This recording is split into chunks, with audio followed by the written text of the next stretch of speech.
कि बहुत दिन छूट गया है उधर, हम लोग जब क्वारंटाइन हो गए थे। अब सारे लोग म्यूट हो जाओ और देखो क्या होता है इलेक्ट्रोमैग्नेटिक वेव। तो आप अगर इलेक्ट्रोमैग्नेटिक वेव की बात करेंगे, सारे लोग पहले तो म्यूट हो जाओ, इसके बाद इलेक्ट्रोमैग्नेटिक वेव को देखो। अब इलेक्ट्रोमैग्नेटिक वेव का मतलब ये होता है कि कोई भी वेव, अगर एनी वेव की बात करें, वे एनी वेव, अब एनी वेव की बात करें तो एनी वेव किसमें, आपका ये ऑसिलेटिंग मोशन में ये चलता है, इस तरीके से आगे बढ़ता है। ठीक, इस तरीके से आपका ये वेव आगे बढ़ेगा। ठीक, इस तरीके से। अब हमारे पास क्या बोला जा रहा है, ये इसको बोलते हैं नॉर्मल वेव। अब हमारे पास ये बोला जा रहा है कि अगर ऑसिलेटिंग वेव का मतलब कैसे हम लोग डिफाइन कर सकते हैं, कि अगर सपोज करो हमारे पास ऑसिलेटिंग चार्ज पार्टिकल है। कैसा चार्ज पार्टिकल है? Oscillating charge particle, oscillating charge particle है। ऑसिलेटिंग चार्ज पार्टिकल मतलब क्या है कि मूविंग चार्ज पार्टिकल है। अब मूविंग चार्ज पार्टिकल की टेंडेंसी क्या होती है कि ये दो टाइप का वेव जनरेट करेगा। ठीक है, हम लोग लिंक शेयर किए थे, जो लोग वीडियो देखे होंगे उनको एक पूरी तरह समझ में आएगा। तो पहला जो चीज ये जनरेट कर सकता है वो क्या करेगा, इलेक्ट्रिक फील्ड। ओके, ये जनरेट करेगा इलेक्ट्रिक फील्ड, और दूसरा ये जनरेट करेगा मूविंग चार्ज पार्टिकल, ये भी जनरेट करेगा मैग्नेटिक फील्ड। दो चीज पॉसिबल है। अब इलेक्ट्रिक फील्ड और मैग्नेटिक फील्ड ये जो जनरेट करेगा वो कैसा जनरेट करेगा, बोथ आर, कैसे, both are perpendicular to each other. कैसे होंगे, both are perpendicular to each other, perpendicular to each other, एक दूसरे के परपेंडिकुलर होंगे।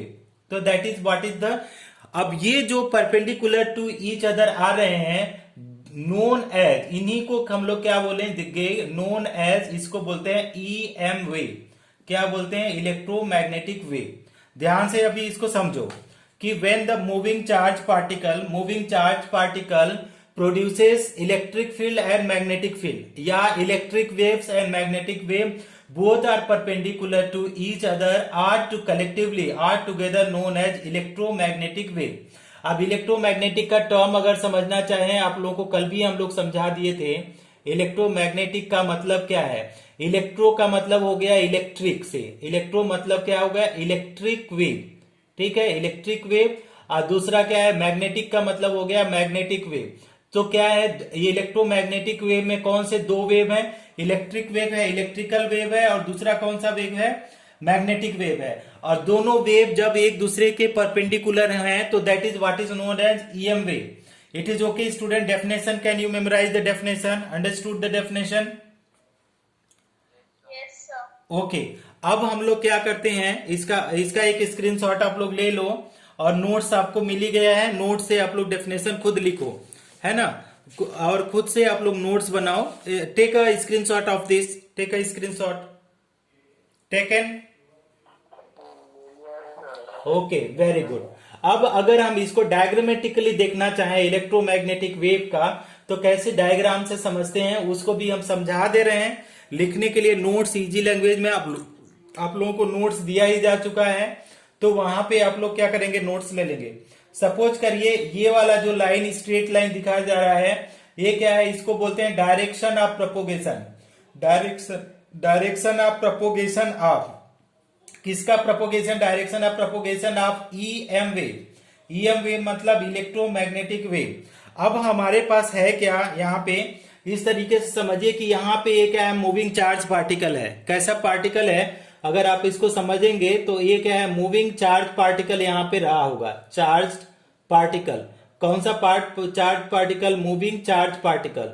अब ये मूविंग चार्ज पार्टिकल करेगा क्या, इसको भी ध्यान से समझो कि मूविंग चार्ज पार्टिकल करेगा क्या, कि कितने टाइप के वेव जनरेट करेगा, कोई बताए कितने टाइप का वेव जनरेट करेगा मूविंग चार्ज, टू टाइप। तो पहला टाइप होगा वो उसको बोलेंगे इलेक्ट्रिक फील्ड, और दूसरा टाइप बोलेंगे मैग्नेटिक फील्ड। तो देखो कैसे हम लोग बना सकते हैं कि यहीं से ये क्या करेगा, जनरेट करना चालू करेगा। अब जब ये जनरेट करना चालू करेगा, किस तरीके से जनरेट करना चालू करेगा, इसका डायग्राम थोड़ा सा ऐसे बना रहे हैं, देखिएगा कैसे बना रहे हैं। इस तरीके से हुआ,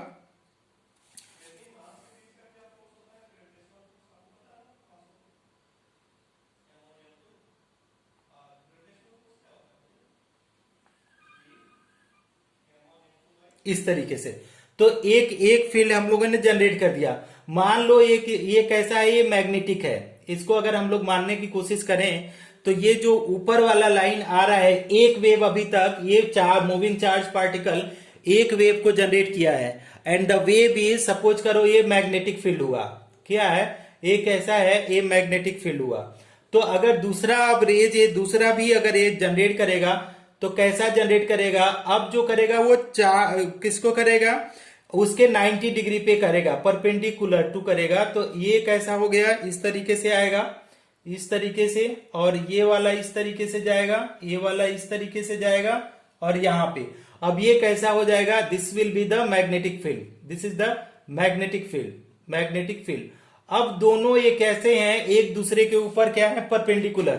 अगर देखेंगे तो एक ऊपर जा रहा है तो एक नीचे आ रहा है, तो बोथ आर परपेंडिकुलर। और यही वाला जो वेव्स हैं टुगेदर, जो वेव है, एक मैग्नेटिक फील्ड, एक इलेक्ट्रिक फील्ड, एक मैग्नेटिक फील्ड और एक कैसा है, electric field. This together is known as what, electromagnetic wave. इसी को टुगेदर अगर लिखना चाहें साथ में तो that is what is known as what, electromagnetic wave, electromagnetic wave. तो आप लोग क्या करो, इसका एक स्क्रीनशॉट लो, तो टेक अ स्क्रीनशॉट, तो आप लोगों को समझ में आएगा कि यह मतलब एग्जैक्टली इसका मतलब क्या है। ले लिया, इरेज कर दूं, ओके। अब इसके जो प्रॉपर्टीज हैं आप लोगों को थोड़े थोड़े आपके नोट्स में दिए जा चुके हैं, नोट से आप लोग कवर करना। अब I am erasing now this, okay. अब जो दूसरा चीज है, दूसरा सेकेंड पॉइंट जो है, उसको हम लोग क्या करना चाहेंगे कि कैरेक्टरिस्टिक्स ऑफ वेव्स ना। दूसरा जो पॉइंट है, हम लोग क्या पढ़ने जा रहे हैं, कैरेक्टरिस्टिक्स ऑफ वेव। म्यूट कर लो, किसका आवाज आ रहा है, कैरेक्टरिस्टिक्स ऑफ वेव। तो कैरेक्टरिस्टिक ऑफ वेव में बहुत सारे पॉइंट हैं। पहला पॉइंट है, उसको हम लोग पढ़ेंगे वेव लेंथ, वेव लेंथ। और वेव लेंथ को रिप्रेजेंट किया जाता है लैम्डा से, ठीक। दूसरा है आपका, दूसरा जो पॉइंट है उसको बोलते हैं फ्रीक्वेंसी, फ्रीक्वेंसी। अब फ्रीक्वेंसी को प्रेजेंट किया जाता है म्यू से, भी नहीं, इसको बोलते हैं न्यू, म्यू से, न्यू से, NU। थर्ड पॉइंट हमको क्या है कि wave number, wave number, wave number को भी रिप्रेजेंट करना है, उसको कैसे करेंगे, न्यू बार, ठीक है, हम लोग लिख देते हैं न्यू बार, आप लोग कंफ्यूज मत होना। अब फोर्थ पॉइंट को हम लोग समझेंगे। फोर्थ में अगर देखेंगे, वेव नंबर हो गया, फ्रीक्वेंसी हो गया, तो फोर्थ में अगर जो आएगा आप लोगों का, वो आएगा एम्पलीट्यूड, एम्पलीट्यूड। फोर्थ वाले को बोलेंगे एम्पलीट्यूड। एम्पलीट्यूड को रिप्रेजेंट किया जाता है ए से। और एम्पलीट्यूड के बाद अगर कोई क्या है, अगर दूसरा चीज आ रहा है, वेलोसिटी, वी आपका है, आपका वेलोसिटी, वेलोसिटी। और लास्ट में आपका है टी है, टाइम पीरियड। टाइम पीरियड भी हम लोग देखेंगे, टाइम पीरियड, टी मतलब है यहाँ पे time period, okay, time period. इतने सारे टर्म्स को हम लोगों को, इतने सारे टर्म को हम लोगों को पढ़ना है। कितने हैं, 6 हैं, एंड दैट इज इन सबको पढ़ना है। Wave length that is lambda. सबसे शुरू में तो सबको आपको पता होना चाहिए कि किसको किससे रिप्रेजेंट करते हैं। अगर आपको यही नहीं पता है, यही नहीं पता है तो बहुत मुश्किल में पड़ जाएंगे कि कौन सा क्या है, बहुत मुश्किल में पड़ जाएंगे। Wave length lambda, frequency nu, wave number nu bar, amplitude A, velocity C, time period T. ध्यान से देखिए, वेवलेंथ मतलब लेमडा, वेवलेंथ मतलब लेमडा, फ्रीक्वेंसी मतलब न्यू, और वेव नंबर मतलब न्यू बार, एम्पलीट्यूड मतलब ए, वेलोसिटी मतलब सी, स्पीड ऑफ लाइट, और टाइम पीरियड मतलब कैपिटल टी। अब इसको एक स्क्रीनशॉट लो, एक स्क्रीनशॉट लो, ऑलरेडी नोट्स में दिया जा चुका है। Take a screenshot fast, take a screenshot, okay. Now write down the wave length, okay, wave length. तो वेव लेंथ की अगर हम लोग बात करें तो वेव लेंथ क्या होता है, let us define the wave length. तो वेव लेंथ को जब डिफाइन करेंगे, सपोज करो इस तरीके से कोई एक वेव चल रही है, ठीक, इस तरीके से, that is what is normal wave. तो नॉर्मल वेव लेंथ होता क्या है, पहले तो डेफिनेशन समझो। The distance between, the distance between, the distance between क्या होता है, इसको बोला जाता है द डिस्टेंस बिटवीन, क्या, डिस्टेंस बिटवीन, नोट्स में देखोगे, two similar point, two similar point, two similar point. तो आपका टू सिमिलर पॉइंट का जो डिस्टेंस होगा that is what is known as wave length, ठीक है, the distance between two similar point, हाँ वेव लेंथ उसी को बोला जाता है कि दो सेम पोजीशन कहाँ कहाँ पे सेम पोजीशन हो सकते हैं, उसको हम लोगों को क्या करना है, देखना है कि सिमिलर पोजीशन कहाँ कहाँ पे हो सकता है। तो अगर सिमिलर पोजीशन की अगर बात करें तो वहां पे पहला पोजीशन एक पॉसिबल है कि ये जो पोजीशन है ये और ए, तो यहां से अगर इसकी बात करेंगे तो ये क्या हो जाएगा, वन साइकिल आएगा और ये पोजीशन कैसा हो जाएगा, इसी को बोलेंगे lambda. This is the one similar position. Otherwise अगर आपको नहीं समझ में आता है तो दूसरा सिमिलर पोजीशन आपका कौन सा सिमिलर पोजीशन पॉसिबल है कि एक इसको ले लो दिस पोजीशन और इसको एक ले लो, तो ये भी जो पोजीशन बन के आएगा यहां से, this is also known as what, lambda. This is also known as lambda. तो आप सिमिलर पोजीशन को आपको फाइंड आउट करना आना चाहिए कि सिमिलर पोजीशन, अगर दूसरे की बात करें तो यहां से और यहां से, this is also the one circle and this is also what is, this is also lambda. तो ये क्या है, वेवलेंथ है। तो distance between two similar position is what is known as wavelength. समझ में आ गया आप लोगों को वेवलेंथ का क्या होता है कि distance between two similar position. Is it okay students?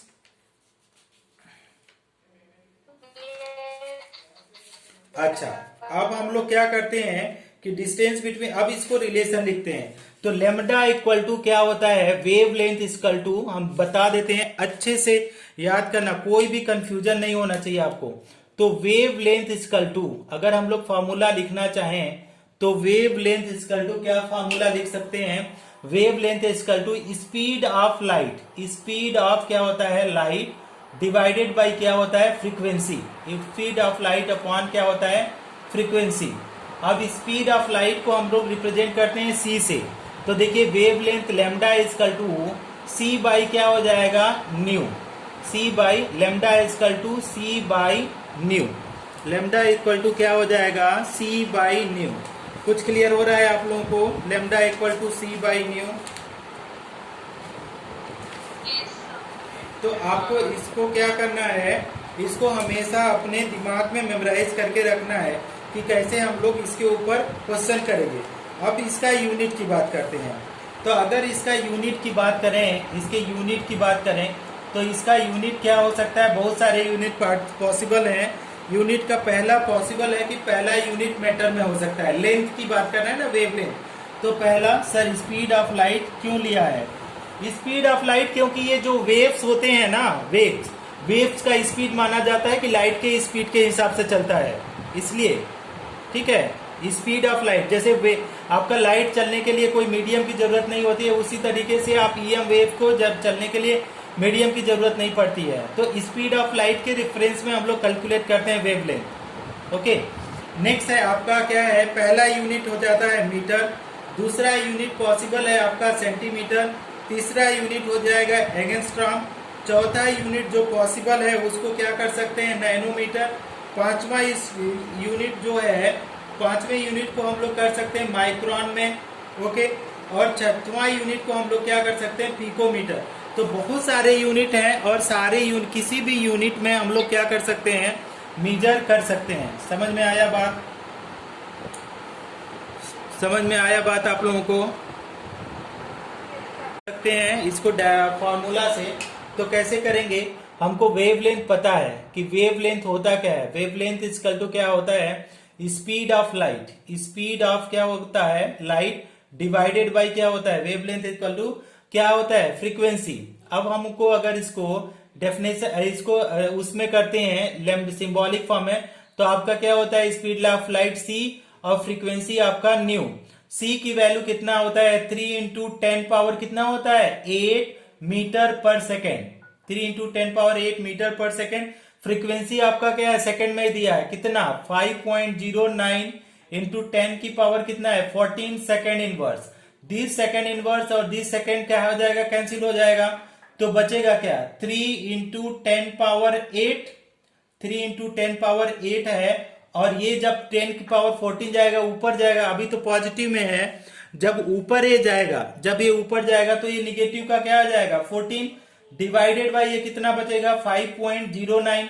अब इसको और सॉल्व करो, 3 बाई 5.09 और ये कितना हो जाएगा 10 की पावर 8 माइनस 14, ये कितना हो जाएगा -6। ओके, अब ये कहाँ पे यूनिट कितना है, ये सब आ जा रहा है, किस में आ रहा है, मीटर में आ रहा है। अब इसमें और अच्छे से देखो, इसको अगर सॉल्व करते हो, अगर इसको सॉल्व करते हो तो कितना आ जाएगा, 5 छक्का 30 ना, 5 तो 5 छक्का 30, थोड़ा सा कम है, 09 है, तो ये कितना आ जाएगा 5.89, ये आएगा 5.89 इंटू 10 की पावर -7 मीटर। ये हमारा हो जाएगा आंसर। किसी को कोई भी प्रॉब्लम, कोई तकलीफ, कोई दिक्कत इसको समझने में, इस क्वेश्चन को नहीं समझ में आया, बता दो, बोल दो।